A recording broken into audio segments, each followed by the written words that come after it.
ഇത് മാസ് മോട്ടോഴ്സിൽ നിന്നാണ്. Honda dream യുക്കാണ് വണ്ടിയുടെ കംപ്ലയിൻ്റ് എന്ന് പറഞ്ഞാൽ സ്മോക്ക് കംപ്ലയിൻറ്റ്, അതായത് വൈറ്റ് കളറിൽ പുക വരാം, ഓയിൽ കയറി കത്ത, ഓയിൽ ലെവൽ കുറഞ്ഞു പോവാം. അതാണ് മെയിനായിട്ട് എൻ്റെ കംപ്ലയിൻറ്റ്. അപ്പോൾ ശരിക്കും അതിൻ്റെ പ്രോബ്ലം എന്ന് വെച്ചാൽ സിലിണ്ടർ കിറ്റാണ്. സിലിണ്ടർ കിറ്റ് ഓൾറെഡി കസ്റ്റമർ മേടിച്ച് തന്നിട്ടുണ്ട് മാറ്റാനായിട്ട്. അപ്പോൾ നമ്മളത് ചെയ്യാൻ വേണ്ടിയിട്ട് വണ്ടി അയച്ചിട്ടുണ്ട്. അപ്പോൾ നമ്മളത് അയച്ചു. സിലിണ്ടറിൻ്റെ ഭാഗം നമ്മൾ ചെക്ക് ചെയ്യുന്നുണ്ട്.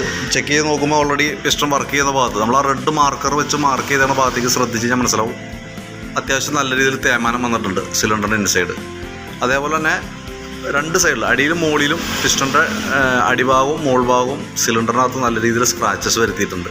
അപ്പം നമുക്ക് നിലവിൽ കംപ്ലയിൻ്റ് എന്ന് പറഞ്ഞു കഴിഞ്ഞാൽ സിലിണ്ടറാണ്. സിലിണ്ടർ പിസ്റ്റൺ നമുക്ക് എന്തെങ്കിലും മാറ്റിയിടണം, എന്നാലാണ് നമുക്ക് ആ പ്രോബ്ലം സോൾവ് ആവുള്ളൂ. പിന്നെ അതേപോലെ തന്നെ അതിൻ്റെ ഹെഡിൻ്റെ ഭാഗം നമ്മൾ ചെക്ക് ചെയ്ത് നോക്കുന്നുണ്ട്. വാൽവിൻ്റെ ക്ലിയറൻസ് കാര്യങ്ങളൊക്കെ ഒന്ന് ചെക്ക് ചെയ്തായിരുന്നു. ഓവർടൈറ്റ് കാര്യങ്ങളൊന്നും ഉണ്ടായില്ല. പക്ഷേ നമുക്ക് അതിൻ്റെ വാൽവ് സീറ്റിങ്ങിൻ്റെ ഭാഗം നോക്കുമ്പോൾ ഈ എക്സോസ്റ്റ് വാൽവിലൊക്കെ അത്യാവശ്യം നല്ല രീതിയിൽ തന്നെ കരി ഉണ്ട്, കാർബൺ നല്ല രീതിയിൽ അടിഞ്ഞു കൂടിയിട്ടുണ്ട്. അപ്പോൾ എക്സോസ്റ്റ് വാൽവ് നമ്മൾ ചെക്ക് ചെയ്യുന്ന സമയത്ത് അതിൻ്റെ ഗൈഡ് വാൽവ് വർക്ക് ചെയ്യണ ഗൈഡ് എന്ന് പറയുന്ന യൂണിറ്റ് ഇത് എത്രയും പ്ലേ കാണിക്കുന്നുണ്ട്. അപ്പോൾ അതുകൊണ്ട് തന്നെ എന്ത് പറ്റുമെന്ന് വെച്ചാൽ നമ്മൾ വാൽവ് മാറ്റുകയും കൂട്ടത്തിക്കടെ വാൽവിൻ്റെ വാൽവ് ഗൈഡ് എന്ന് പറയുന്ന യൂണിറ്റ് ആ ഉള്ളിൽ കാണുന്ന ഭാഗമാണ്. അതിൻ്റെ ഉള്ളിലേക്കാണ് ഇതാ കാണുന്ന ഹോൾ പോലെയുള്ള ഭാഗം. അതൊരു ചെറിയൊരു ഡിപ്പാണ് ഉള്ളിലേക്ക് ഉണ്ടത്. അപ്പോൾ അതിന് തേയ്മാനം ഉള്ളത് കൊണ്ട് തന്നെ വാൽവിൻ്റെ ക്ലിയറൻസ് നമ്മൾ വാൽവ് സീറ്റ് ചെയ്ത് കഴിഞ്ഞാൽ സീറ്റിങ്ങിൽ ലീക്ക് വരാനുള്ള ചാൻസ് വളരെ കൂടുതലാണ്. കാരണം ആ ഭാഗം ഇതിൻ്റെ ഉള്ളിൽ വർക്ക് ചെയ്യുന്നുണ്ടല്ലോ, ആ ഭാഗം പെർഫെക്റ്റ് ആവുകയും സീറ്റിങ് കറക്റ്റ് ആണെങ്കിൽ മാത്രമാണ് നമുക്ക് ലീക്കേജ് ഇല്ലാത്ത കണ്ടീഷനിൽ സെറ്റ് ചെയ്തെടുക്കാൻ പറ്റുള്ളൂ. അത് നിലവിൽ നമുക്കതിന് ഓൾറെഡി വാൽവിന് തേയ്മാനങ്ങൾ വന്നിട്ടുണ്ട്. വാൽവ് മാറ്റി വാൽവ് സീറ്റ് ചെയ്താലാണ് പ്രോബ്ലം സോൾവ് ആവുകയും ചെയ്യുള്ളൂ. കൂട്ടത്തിലുള്ള വാൽവിൻ്റെ ഗൈഡ് നമുക്ക് മാറ്റിയിടണം. പിന്നെ അതിൻ്റെ റോക്കറാം ക്യാം ഷാഫ്റ്റൊക്കെ നമ്മൾ ചെക്ക് ചെയ്തായിരുന്നു. നിലവിൽ കംപ്ലയിൻറ്റ് ഇപ്പം നിലവിലില്ല. പിന്നെ പ്രോബ്ലം എന്ന് വെച്ചാൽ നമ്മളതിൻ്റെ എൻജിൻ ഓയിലിൻ്റെ കേസ് ചെക്ക് ചെയ്തായിരുന്നു.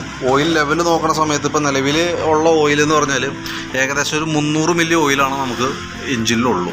ശരിക്കും 600 മില്ലിയിൽ താഴേക്ക് പോയി കഴിഞ്ഞാൽ 600 മില്ലി താഴെ 600-650 മില്ലിയാണ് ശരിക്കും ഓയിൽ പമ്പിൻ്റെ ആ കറക്റ്റ് വർക്കിംഗ് പ്രിൻസിപ്പിൾ വർക്ക് ചെയ്യുള്ളൂ. ഓയിൽ പമ്പ് കറക്റ്റ് ആ രീതിയിൽ വർക്ക് ചെയ്യുള്ളൂ. ഇതെന്ന് പറഞ്ഞാൽ നിലവിൽ ഇപ്പോൾ 300 മില്ലിയാണ് നിലവിൽ എൻജിൻ ഓയിലുള്ളത്.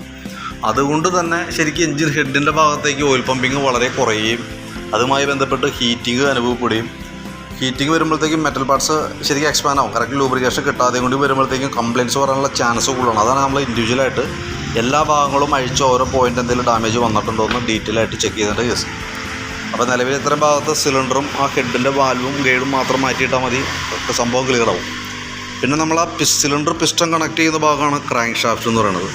ക്രാങ്ക് ഷാഫ്റ്റിൻ്റെ പ്ലേ ചെക്ക് ചെയ്യുമ്പോൾ അത് നമുക്ക് അത്ര ഗുണകരമായിട്ടല്ല തന്നെ. കാരണം ഇതിവിടെ നോക്കുന്ന സമയത്ത് വീഡിയോയിൽ കൃത്യമായിട്ട് കിട്ടുമെന്ന് അറിയില്ല, ശ്രദ്ധിച്ച് നോക്കി മനസ്സിലാവും. ഇതിവിടെ ഇത്രയും പ്ലേ കാണിക്കുന്നുണ്ട്. സ്വാഭാവികമായിട്ടും ഓയിൽ പമ്പിങ് കുറവാണ്. അതിൻ്റെ ഉള്ളിൽ വന്നത് നീഡിൽ ബെയറിങ്, കണക്ടറോട് വിത്ത് നീഡിൽ ബെയറിങ് അതിൻ്റെ ഉള്ളിൽ വരാം. അത് നമുക്ക് പുറമേ നിന്ന് പ്രിഡിക്റ്റ് ചെയ്യാൻ പറ്റില്ല. എത്രത്തോളം തേയ്മാനം വന്നിട്ടുണ്ട്, എന്തെങ്കിലും ഡാമേജ് വന്നിട്ടുണ്ടോ എന്ന് പുറമേ നിന്ന് നമുക്ക് നോക്കാൻ പറ്റില്ല. ഒന്നോലെ നമുക്ക് ചെയ്യാൻ പറ്റുകയെന്ന് പറഞ്ഞാൽ സിലിണ്ടർ ഈ കണ്ടീഷനിൽ തന്നെ സിലിണ്ടർ മാറ്റി ഈ പറഞ്ഞ രീതികളെ വാൽവിൻ്റെ ജസ്റ്റ് ക്ലിയർ ചെയ്തിട്ട് വണ്ടി ക്ലോസ് ചെയ്ത് പോകാം, വർക്ക് ക്ലോസ് ചെയ്യാം. പക്ഷേ നിലവിൽ ഇപ്പോൾ നമ്മൾ ഓടിക്കുമ്പോൾ നിലവിൽ എഞ്ചിൻ സംബന്ധമായിട്ട് സൗണ്ടോ അങ്ങനെ വേറെ പ്രോബ്ലംസോ ഒന്നുമില്ല. ഈ ടൈമിംഗ് ചെയിൻ്റെ ഒരു ചിലമ്പൽ സൗണ്ട് മാത്രമാണ് കാണിക്കുന്നുള്ളൂ. അതിപ്പോൾ നമുക്ക് കൂട്ടത്തിൽ കൂടെ വേണമെങ്കിൽ നമുക്ക് ഈ കവറിങ് അഴിച്ച് കഴിഞ്ഞാൽ അത് കൂടി കൂട്ടത്തിൽ നമുക്ക് ചേഞ്ച് ചെയ്യാം. അതിൻ്റെ കേസ് ഓൾറെഡി പറഞ്ഞിട്ടില്ല, പക്ഷേ നമ്മളത് ചെയ്ത് പോകണതാണ് ഏറ്റവും ബെറ്റർ കേട്ടോ. കാരണം അതുമായി ബന്ധപ്പെട്ട ആ ചിലമ്പൽ സൗണ്ട് മാറിപ്പോകും. പിന്നെയെന്ന് പറഞ്ഞു കഴിഞ്ഞാൽ ഈ ഒരു കംപ്ലയിൻറ്റിൻ്റെ ദിവസം പറഞ്ഞല്ലോ, ഇത് നമ്മൾ ഇതുമ്മയാണ് ഇത് പിസ്റ്റൺ കണക്ട് ചെയ്യും, സിലിണ്ടറൊക്കെ ബിൽഡ് ചെയ്തു അത് ശരിക്കും സെറ്റ് ചെയ്ത് വന്നത് അതിൻ്റെ ഉള്ളിൽ ഇമ്പോർട്ടൻ്റ് ആയിട്ട് ഏറ്റവും ഹൈ സ്പീഡിൽ ഹൈ ടോർക്കിൽ വർക്ക് ചെയ്യുന്ന ഹൈ സ്പീഡിൽ ഹൈ RPM-ലും വർക്ക് ചെയ്യുന്ന ഒരു യൂണിറ്റാണ് ഈ കണക്ടറോട് വിത്ത് പിസ്റ്റൺ എന്നൊക്കെ പറയുന്നത്. അപ്പോൾ നിലവിൽ ഇത്രയും ഒരു പ്ലേ ഉള്ള സ്ഥിതിക്ക് നമ്മൾ അതുമ്മേക്ക് പുതിയ ഐറ്റം കയറ്റും, അതിനതൊരു റിസ്ക് ഉണ്ട്. കാരണം ബൈ ചാൻസിൽ എപ്പോഴെങ്കിലും നമുക്ക് ഈ ഐറ്റം കംപ്ലയിൻറ്റ് വന്നാൽ ഇതിൻ്റെ ഉള്ളിൽ ഇപ്പോൾ ഓൾറെഡി 300 മില്ലി ഓയിലുള്ളൂ എന്ന് ഞാൻ പറഞ്ഞല്ലോ, ആ ഓയിൽ ലെവൽ കുറവുള്ള ആ സമയത്ത് എന്തെങ്കിലും ഒരു തേയ്മാനം ലൂബ്രിക്കേഷൻസ് കുറവുള്ള സമയത്ത് കണക്ടർ റോഡിൻ്റെ നീഡിൽ ബെയറിങ്ങിനോ അതിൻ്റെ പിന്നിനോ എന്തെങ്കിലും ഒരു തേയ്മാനം വന്നിട്ടുണ്ടെങ്കിൽ ഇപ്പം നമുക്ക് കൃത്യമായിട്ട് കിട്ടിയില്ലെങ്കിൽ കൂടി കുറച്ച് ഓടിക്കഴിയുമ്പോഴാണ് ആ പ്രോബ്ലം വന്നതെന്നുണ്ടെങ്കിൽ നമ്മളിപ്പോൾ സെറ്റ് ചെയ്ത ഈ പിസ്റ്റണും വിത്ത് സിലിണ്ടർ ഈ സാധനങ്ങളൊക്കെ ഡാമേജ് വീണ്ടും അതേ രീതിയിലുള്ള ഡാമേജിലേക്ക് പോകും. അപ്പോൾ അതിന് നമ്മൾ എന്താ ചെയ്യുകയെന്ന് വെച്ച് കഴിഞ്ഞാൽ ഈ ക്രാങ്ക് അഴിച്ച് മൊത്തത്തിൽ ഇപ്പം അതിനെ സോൾവ് ആ റിസ്ക് ഒഴിവാക്കണമെന്നുണ്ടെങ്കിൽ നമ്മൾ മൊത്തത്തിൽ അഴിച്ചിട്ട് റീസെറ്റ് ചെയ്യണം. മൊത്തത്തിൽ അഴിച്ചിട്ട് എന്ന് പറഞ്ഞാൽ ഈ ക്രാങ്കിൻ്റെ ഈ കംപ്ലയിൻ്റ് ഉണ്ടല്ലോ, ആ പ്രോബ്ലം എത്രത്തോളം എഫക്റ്റ് ചെയ്തിട്ടുണ്ടെന്ന് അഴിച്ച് നോക്കിയതിന് ശേഷം അത് സെറ്റ് ചെയ്ത് ക്ലിയർ ചെയ്ത് ക്ലോസ് ചെയ്താലാണ് 100% നമുക്ക് എഞ്ചിൻ സംബന്ധമായിട്ടൊരു പെർഫെക്ഷനിലേക്ക് എത്തിയെന്ന് പറയാൻ പറ്റുള്ളൂ. ഇതല്ലാന്നുണ്ടെങ്കിൽ ഇപ്പോൾ നമ്മൾ ചെയ്ത ഭാഗം ഓക്കെയാണ്. കംപ്ലൈൻറ്റ് വന്നു കഴിഞ്ഞാൽ ഈ കാണിച്ചേർന്ന സിംറ്റംസ് ലക്ഷണങ്ങളും പുകയുടെ പ്രശ്നവും എൻജിൻ ഡാമേജും നമ്മളെ സാമ്പത്തിക ചിലവും ഒക്കെ വീണ്ടും റിപ്പീറ്റ് വരും. അപ്പം അങ്ങനെ ഒരു റിസ്ക് അതിനകത്തുണ്ട്. അപ്പോൾ ആലോചിച്ച് നോക്കാം. ഇത് ചെയ്യണമെന്നുണ്ടെങ്കിൽ പെർമിഷൻ കിട്ടിയാൽ മാത്രമല്ല, നമുക്ക് കസ്റ്റമർ പെർമിഷൻ ഉണ്ടെങ്കിൽ മാത്രമേ നമുക്കത് അഴിച്ച് ക്ലിയർ ചെയ്യാൻ പറ്റുള്ളൂ. സ്വാഭാവികമായിട്ടും അത് ചെയ്തു പോകുന്നതായിരിക്കും എന്തുകൊണ്ടും നല്ലത്. കാരണം എന്താ വെച്ച് കഴിഞ്ഞാൽ നമ്മൾ ഇത്രയും പൈസ മുടക്കിയിട്ട് ചെയ്യണുണ്ട്, അത് അഴിച്ച് സെറ്റ് ചെയ്താൽ നമുക്കൊരു 1 ഇയർ വാറണ്ടിയിൽ അത് നമുക്ക് ചെയ്ത് കിട്ടും. ബാക്കിയത്തെ എൻജിൻ സംബന്ധമായിട്ടുള്ള സർവീസുകൾ കൃത്യമായിട്ട് നമ്മൾ ഫോളോ ചെയ്ത് പോയാൽ മതിയാവും. നമ്മളിത് അഴിക്കുമ്പോൾ നമുക്ക് അഡീഷണൽ വരാമെന്ന് പറഞ്ഞാൽ അപ്പോൾ എന്തായാലും നമുക്ക് ഈ ഭാഗം അഴിക്കുമ്പോൾ ഈ കൂട്ടത്തിൽ ടൈമിംഗ് ചെയ്യേണ്ട ഭാഗം മാറ്റണമെന്ന് പറഞ്ഞല്ലോ, അതുകൂടി ചെയ്ത് കയറ്റാം. അഡീഷണൽ നമുക്ക് വരാമെന്ന് പറഞ്ഞാൽ ക്ലച്ച് ഡിസ്ക് ഒന്നും സാധാരണ രീതിയിൽ തന്നെ കംപ്ലയിൻറ്റ്സ് വരാറില്ല. ക്ലച്ച് ഡിസ്കൊക്കെ വേണമെങ്കിൽ നമുക്ക് ഒഴിവാക്കിയതിന് ശേഷം ക്രാങ്ക് അഴിച്ചിട്ട് സെറ്റ് ചെയ്യും. ആ ഗിയർ ബോക്സിൽ വന്ന ബെയറിങ്ങുകൾ മാത്രം മാറ്റിയിട്ട് വേണമെങ്കിൽ സെറ്റ് ചെയ്ത് പോകാവുന്നുള്ളൂ. അങ്ങനെയാണെന്നുണ്ടെങ്കിൽ നമുക്ക് റിസ്ക് ഇല്ല. നാളെ ഒരിക്കലും ആ ഒരു കംപ്ലയിൻറ്റ് വരില്ല. 1 ഇയർ ഗ്യാരണ്ടി നമ്മൾ പ്രൊവൈഡ് ചെയ്യുകയും ചെയ്യും.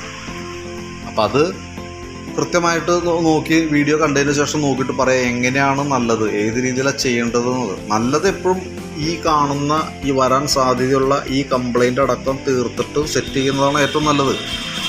പിന്നെ അത് ചെയ്തു വരുമ്പോൾ നമുക്ക് താമസം വരും, അതേപോലെ തന്നെ പൈസ എമൗണ്ടിൽ വേരിയേഷൻസ് വരും. ഇപ്പോൾ നമ്മൾ ഉദ്ദേശിച്ചിരുന്ന എമൗണ്ട് ഇതിപ്പോൾ നമുക്ക് സിലിണ്ടർ പിസ്റ്റം കാര്യങ്ങളൊക്കെ ചെയ്യണതിന് നമുക്ക് ആ കൂടി വരാമെന്ന് പറഞ്ഞാൽ ലേബർ ചാർജിനത്തിൽ 2000 രൂപ നമുക്ക് കോസ്റ്റ് വന്നുള്ളൂ. ആ കൂട്ടത്തിൽ തന്നെ നമ്മൾ എയർ ഫിൽറ്ററിൻ്റെ ഈ ഭാഗങ്ങൾ നമ്മൾ ക്ലിയർ ചെയ്യാൻ വേണ്ടിയിട്ട് അഴിച്ചാണ്. ആ കൂട്ടത്തിൽ എയർ ഫിൽറ്റർ നമ്മൾ ക്ലീൻ ചെയ്യും, കാർബറേറ്റർ യൂണിറ്റ് നമ്മൾ ക്ലീൻ ചെയ്യും. പിന്നെയെന്ന് പറഞ്ഞാൽ അതിനാവശ്യമായിട്ടുള്ള കാർബറേറ്റർ ക്ലീനർ നമുക്ക് അഡീഷണൽ നമ്മൾ മേടിക്കണം. അത് നമുക്ക് അതിനാവശ്യമായിട്ട് വന്ന ചിലവാണ്, പാർട്സ് എണ്ണത്തിൽ വന്നതാണ്, അത് നമ്മൾ ചെയ്തു പോകണം.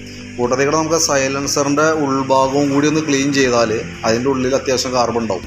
അത് നമുക്കൊരു കെമിക്കൽ ഉപയോഗിച്ച് ക്ലീൻ ചെയ്തെടുക്കാനായിട്ട് സാധിക്കും. അതും കൂടി ക്ലീൻ ചെയ്തിട്ടാണെങ്കിൽ ആ ഫംഗ്ഷൻ അത്രയും കറക്റ്റായിട്ട് പോകും. കൂട്ടത്തിക്കടെ ഈ ക്രാങ്കിൻ്റെ കേസും കൂടി നോക്കിയിട്ട് കൃത്യമായിട്ടൊരു സജഷൻ പറയുകയാണെങ്കിൽ അതനുസരിച്ചിട്ട് നമുക്ക് ചെയ്യാം. നമ്മൾ പറയുകയാണെന്നുണ്ടെങ്കിൽ എൻജിനടക്കം ഈ ക്രാങ്കിൻ്റെ ഈ കംപ്ലയിൻ്റ് അടക്കം ചെയ്തു പോകുന്നതാണ് ഏറ്റവും ബെറ്റർ. നമ്മളതാണ് സജഷൻ പറയണത്, അതാണ് നമ്മൾ ചെയ്യാനായിട്ട് നിർദ്ദേശിക്കുന്നത്. ഇനി നേരെ മറിച്ച് സിലിണ്ടറിൻ്റെ മാത്രം ചെയ്താൽ മതി എന്നുണ്ടെങ്കിൽ അതും നമുക്ക് ചെയ്തു തരാം. ചെയ്യുന്നതിന് പ്രശ്നമില്ല, ഓൾറെഡി നമുക്കത് ക്ലിയർ ചെയ്യാവുന്ന കേസുള്ളൂ. പക്ഷേ നാളെ ഒരിക്കലും ഒരു പ്രോബ്ലം എൻജിൻ സംബന്ധമായിട്ടൊരു കംപ്ലയിൻറ്റ് വന്നാൽ കാരണം എന്ന് വെച്ച് കഴിഞ്ഞാൽ അതിൻ്റെ നമുക്ക് വരുന്ന പേയ്മെൻറ്റും ആ സാമ്പത്തിക നഷ്ടവും സമയനഷ്ടവും കൂടിയിട്ട് വഹിക്കാൻ നമ്മൾ തയ്യാറാവേണ്ടി വരും. കാരണം അങ്ങനെ ഒരു കേസ് ഉണ്ട് അതിനകത്ത്. നമ്മൾ കൃത്യമായിട്ട് അറിയാവുന്നത് കൊണ്ടാണ് കൃത്യമായിട്ട് ആ രീതിയിൽ പറഞ്ഞത്. അപ്പോൾ നിങ്ങൾ ആലോചിച്ച് നോക്കുക കൃത്യമായിട്ട് അതും പ്രകാരം എങ്ങനെയാണ് ചെയ്യേണ്ടതെന്ന് വെച്ച് കഴിഞ്ഞാൽ നോക്കിയിട്ടൊന്ന് പറയാം.